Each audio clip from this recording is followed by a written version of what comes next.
संताची त्यांच्या कृपादाने कथेचा विस्तार बाबाजी सद्गुरुदास तुका संती कीर्तन रूपी सजड घेतलेला अभंग अखिलकोट ब्रह्मांड चलक निर्गुण निराकार परमात्म्याचं स्वरूप सगुण साकार सामर्थ्याने जगासमोर मांडणारे श्रीमंत वैराग्यमूर्ती जगद्गुरू जगद्वंदनीय जगतमान्य देवनिवास तुकोबार यांचा चार चरणाचा अखंडितपणे संतांचं महात्म्य सांगणारा अभंग आहे। अभंग संतपर आहे पण संतांना उपमा मात्र आईची दिली गेली आहे। एक प्रापंचिक व्यक्तिमत्व ज्याचा परमार्थाशी तसा परस्पर काही संबंध नाहीये, जे आपल्या लेकरामध्ये सर्वस्व बघतं अशा व्यक्तिमत्वाला संतांची उपमा देणं हे म्हणजे अखंडितपणे त्या व्यक्तीला देव समजण्यासारखं आहे। आणि म्हणून आम्हालाही कौतुक वाटतं अशी काय ताकद आहे स्त्रीमध्ये की जगद्गुरु तुकोबारायांनी ज्ञानोबारायांचं कौतुक करताना नामदेवरायांचं कौतुक करताना अर्थात संतांचं कौतुक करताना संतांना तुम्ही माझी माय आहात असं म्हटलं गेलं।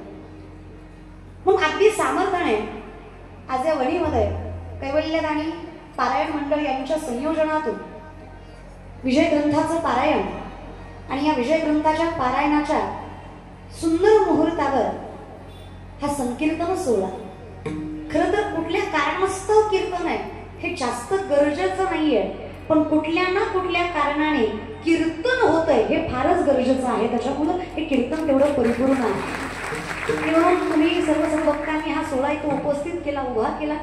भाग्य फार लागतं कीर्तन ऐकायलाही आणि कीर्तन आयोजन करायलाही। कीर्तन होणं म्हणजे साधी गोष्ट नाहीये, फार ताकद लागते। अहो कीर्तनाला यायला सुद्धा फार ताकद लागते, ठेवायला तर फार लांबची गोष्ट नाही। खूप ताकद लागते या व्यासपीठासमोर बसायला। हे जे व्यासपीठ आहे ना हे व्यासपीठ साधं नाहीये। जगद्गुरु तुकोबांच्या कीर्तनामध्ये छत्रपती शिवाजी महाराज मातीमध्येच मांडी घालून बसले। तुकोबांनी सांगावं राजा हिंदवी स्वराज्याचा धनी आहात, मातीत कशाला बसताय? अहो घोंगड्यावर बसा, घोंगडं टाकतो। छत्रपतींनी सांगावं बुवा एवढं कळतं आम्हाला, जोपर्यंत तुमच्या चरणाशी बसलो आहे तोपर्यंत शत्रूला चरणाशी घ्यायची ताकद मनगटात आहे। ज्या दिवशी आम्ही तुमची बराबरी करायला जाऊ आणि तुमच्या व्यासपीठावर बसायला जाऊ त्या दिवशी आमच्या सिंहासनावर भलता बसल्याशिवाय राहणार नाही हे कळतं आम्हाला। काय ताकद? कोणाच्या चरणावर मस्तक ठेवायचं आणि कोणाला चरणावर मस्तक ठेवायला लावायचं हे ज्यांना कळायचं त्यांना छत्रपती म्हणायचं, आणि हे ज्यांच्यामुळे कळायचं त्यांना जगद्गुरु तुकोबाराय म्हणायचं।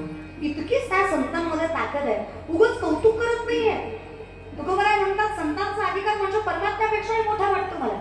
नंतर माझं मत आहे ना की मुक्ती धनसंपदा असंत संग देई सुद्धा खूप ताकद आहे संतांच्या संगतीमध्ये। आणि संतांची संगत घडल्याशिवाय कीर्तनाची आवड लागत नाही।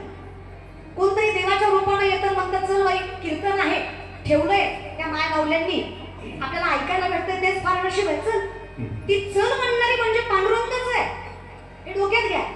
कारण कीर्तनाला चल म्हणणाऱ्या फार कमी असतात, भांडण